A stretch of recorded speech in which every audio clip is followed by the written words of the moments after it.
Hi, I'm John Zarobell.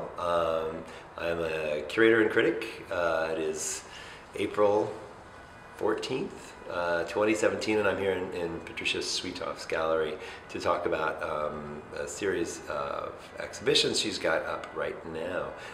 The first one is with Adia Millett, a black artist who is got very hot and famous in the early aughts. This is a recent exhibition she's done of some house paintings, a series of works. There's 72 in all, each of them 6 by 6 inches, and then this one, which is the I guess the house paintings are guest houses, so this must be the main house. It's untitled, so we'll never know. So the guest house paintings, each of them represents a different state of mind. This is inspired apparently by a poem by the Persian Sufi poet Rumi from the 13th century. Rumi is an incredible poet. If you don't know him, you should look him up. But this is really a way of thinking about. Well, let me start that again. This series is a way of thinking about different states of mind and the way in which we as humans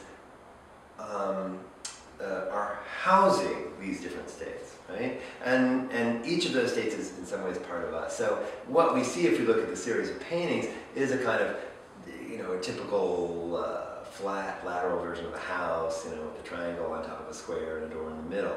And each one is different, but it's not the house, right? The house is the self. The self has these states of mind, and those states of mind are variously represented in this series of 6 by 6 inch paintings. It's really interesting to come in and see the incredible variety that this artist is able to bring to a 6 by 6 inch painting of a house, right? There's an enormous number of approaches and ways of looking at that. And obviously, as a human being, I can relate to the idea that there are an enormous number of ways that I might feel about myself or about the world at any given time. So I'm really fascinated by the way in which she fluctuates, the way in which it's always constantly shifting. And of course, like anybody, I have my favorites, right? And so what are your favorites? What draws you to something? What makes you interested in an object? It's a way of reading tea leaves almost, because each of these has a particular state of mind. One of them, like this, loss, is an image that struck me as so powerful and so rich. I love the way she treats the material, the kind of abradedness of the white paint, which seems to be fading or breaking up, leaving it a sort of gray, into a gray field. And then this red trace of the house here, just a trace hovering above it, right?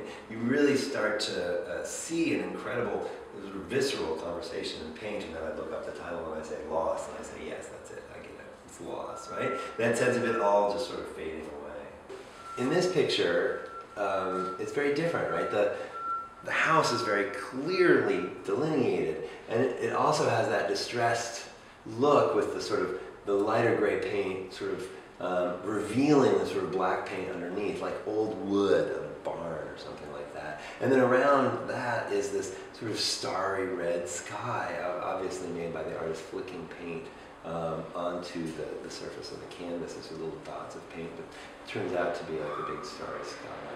This picture is discernment. Right? Interesting to think about discernment as a state of mind, and yet, obviously, if you're meditating, discernment becomes one of the most important and revelatory practices, not something we think about, perhaps, very much in our day-to-day lives.